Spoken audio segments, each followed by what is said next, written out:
السلام عليكم ورحمة الله وبركاته على كل متابعيني ومتابعين قناة همة الأبان. هنبدأ يومنا النهاردة بالصلاة على الرسول. اللهم صل وسلم وبارك عليك يا حبيبي يا رسول الله. النهاردة هنعمل مع بعض الكبيبة الغمراء بطريقة سهلة جدا وبسيطة. جبت تجيبي نص كيلو من اللحمة، ما يكونش فيها دهن كتير، ويكون لو عندك لحمة جمل يكون أفضل.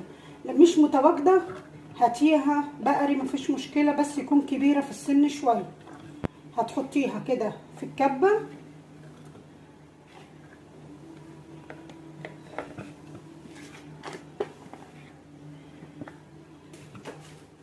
وهنزل عليها بنص معلقة من الثوم المفروم. ما عندكيش ثوم مفروم، ثوم صحيح، حطي كده 3-4 فصوص عليها. واحط نص معلقة من الملح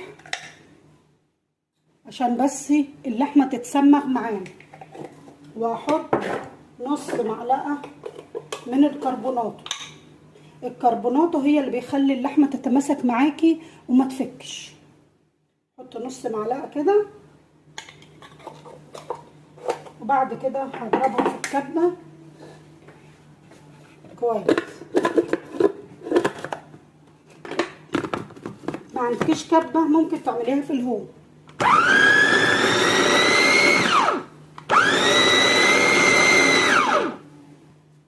وبكده بعد ما اتسمغت معانا بصوا بقت فيها التلزيقه دي، هي لازم ان يكون فيها التلزيقه بتاعتها دي كده اتسمغت معانا. هحط الكبه، وبكده بعد ما فضيتها ولقيتها متسمغه معانا هجيب الكبه برضو وانزل بيها ببصلتين كبار على نص كيلو لحمه، بصلتين، واحط معلقه تاني من الثوم كده، وهنزل بقى بالبهارات. هحط معلقه من بهارات اللحمه، 7 بهارات، معلقه حلوه كده، واحط معلقه من الكمون، واحط معلقه من الفلفل الاسمر، واحط معلقه من الكزبره،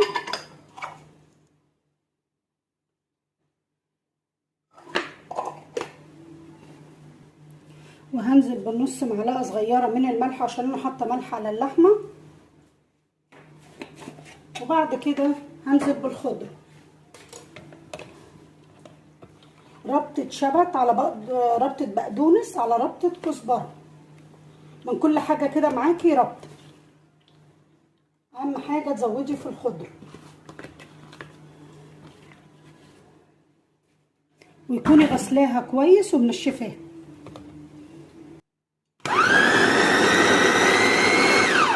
اهم حاجه تنعميهم كويس.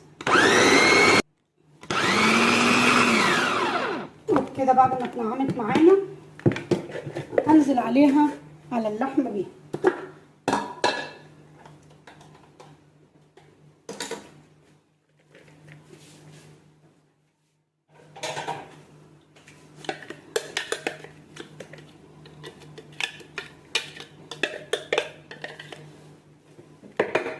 وغسله كيلو الا ربع من الرز. عايزه تحطي نص كيلو مفيش مشكله، عايزه تحطي كيلو برضو مفيش مشكله. اللي انت حابه تعمليه لو عندك ضيوف وعايزه الكميه تتضاعف حطي كيلو رز.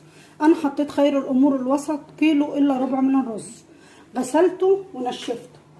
وهنزل كده على اللحمه بالخلطه اللي انا عملتها كده، وهدعكهم كويس الاول، هسمعهم في بعض، وبعد كده هضربهم في الكبه ضربه معاهم. ما انا مش بنعمهم، انا بس بخليهم يتجانسوا مع بعضهم. وبعد ما سمختها كويس كده في بعضها هحطها في الكبه، يا دوبك اديها ضربتين كده تتنعم معايا شويه عشان الرز على الاقل يتدغدغ معانا شويه. تاخديها كده حته صغيره بحته صغيره وتنزلي في الكبه بيها عشان تتفرم معاكي كويس. لو ما عندكيش كبه اعمليها في الهون.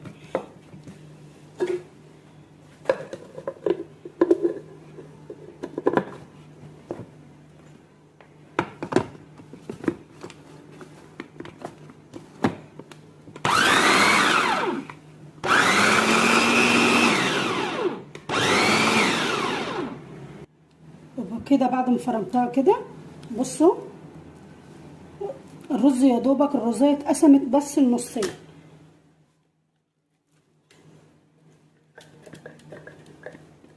واتسمغت معانا اهي. بصوا هعمل بقى الباقي وارجع لكم تاني. وبكده بعد ما سمختها كويس وبقت كده اهي. بصوا اهم حاجه عندك تدهني ايدك زيت اهي، وتبططيها وتعمليها المقاس اللي انت حباه. ادام الرز ما بيفرطش منها بتبقى ناجحه معاكي. جيبي صينيه وادهنيها زيت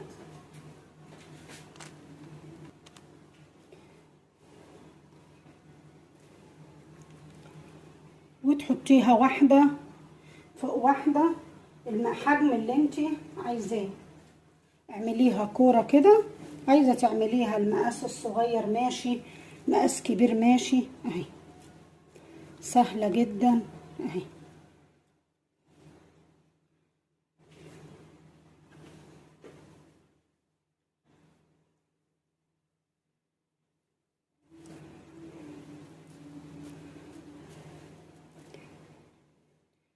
احلى حاجه في الكوبيبه دي بترمي معاكي وبتنفع معاكي في العزومات وفي الافراح، وخصوصا في الارياف وفي الحتت دي بتبقى بتوع متغمر هم اساتذه فيها بصراحه.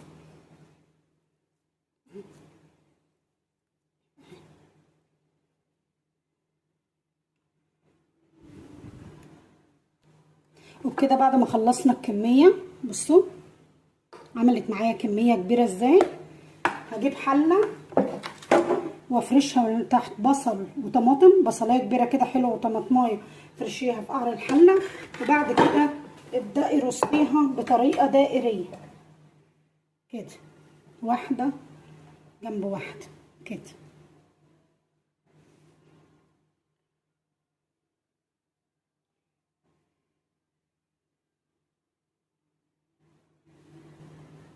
وبكده بعد ما عملتهم كلهم اهو